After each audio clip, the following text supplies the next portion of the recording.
Complaints. అంటే కొన్ని పత్రికలు ఉన్నాయి కదా చంద్రబాబు నాయుడు గారికి అనుకూలంగా ప్రవర్తించేటటువంటి పత్రికలు జగన్మోహన్ రెడ్డి గారి మీద నిరంతరం బురదలడానికి ప్రయత్నం చేసే పత్రికలు రాస్తున్నటువంటి కట్టుకథలు.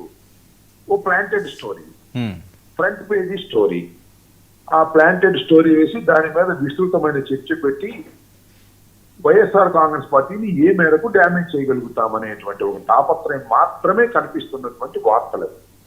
అంటే దీని ఉద్దేశం ఏంటంటే భారతరెడ్డి గారు పగ్గాలు తీసుకోబోతున్నారు, జగన్మోహన్ రెడ్డి గారు అరెస్ట్ కాబోతున్నారని చెప్పేటటువంటి ప్రయత్నం ఆ పత్రిక చేస్తున్నటువంటి ప్రయత్నంగా నేను భావిస్తున్నాను తప్ప దీనిలో అసలు వాస్తవానికి అసలు ఏముంది, ఎక్కడుంది? జగన్మోహన్ రెడ్డి గారు రాష్ట్ర వ్యాప్తంగా తిరుగుతున్నప్పుడు పులివెందుల్లో మన భారతిరెడ్డి గారు తన బాధ్యతను స్వీకరించారు, ఎన్నికల బాధ్యతలన్నీ కూడా. అంతేకాకుండా ఆమె సాక్షి బాధ్యతలు కూడా ఆమె నిర్వహిస్తున్నారు. ఇవాళ కొత్తగా ఏదో జరిగిపోతుంది, ఉపద్రవం రాబోతుంది అనేటువంటి ఒక ప్రమాద సూచికను చెప్పేదానికి వాళ్ళు ప్రయత్నం చేస్తున్నారు. ఇవన్నీ కూడా కట్టుకథలు, ప్రజలెవరూ నమ్మవలసిన అవసరం లేదు. ఇది స్వార్థపూరితంగాను వైఎస్ఆర్ కాంగ్రెస్ పార్టీ మీద బురదలడానికి, గందరగోళం క్రియేట్ చేయడానికి చేస్తున్నటువంటి ప్రచారాలు. వీటికి వైఎస్ఆర్ కాంగ్రెస్ పార్టీ గందరగోళపడదు, భయపడదు, బాధపడదు, డోంట్ కేర్ అని ఈ సందర్భంగా చెప్పదలుచుకున్నారు. సార్, ఎందుకు భారతిరెడ్డి గారి పేరు తీసుకురావాల్సి వచ్చింది? ఏమైనా ఇన్సైడ్ ఉందా ఇందులో? ఏమీ లేదు ఇన్సైడ్. ఆ రాసిన ఆయన బుద్ధే ఉంది, అంత మించి ఏమీ లేదు.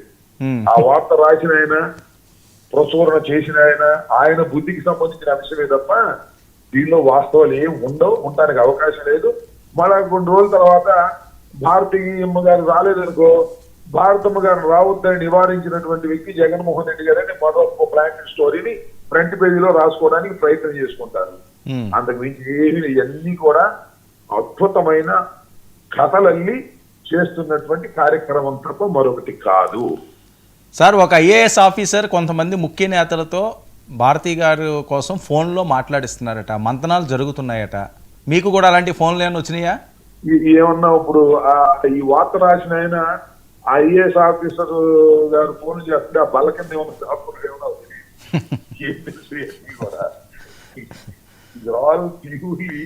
ఏ ప్లాంటెడ్ స్టోరీస్. ఆయన అనుకుంటాడు, రాస్తుంటాడు, చదివేవాళ్ళు చదువుతుంటారు, నమ్మేవాళ్ళు నమ్ముతుంటారు, నమ్మని నమ్మరు. ఇంతకుముందు ఎన్ని స్టోరీలు రాశారు, ఎన్ని మామూలే స్టోరీలు రాస్తుంటారు. ఆ పత్రిక సేల్స్ కోసం రాస్తారో, చంద్రబాబు నాయుడు గారి మెప్పు కోసం రాస్తారో, లేకపోతే జగన్మోహన్ రెడ్డి గారి మీద బాగా కక్ష తీర్చుకుంటున్నాం అనేటువంటి ఒక రకమైన వికృత ఆనందం కోసం రాస్తున్నారో మనకు తెలియదు.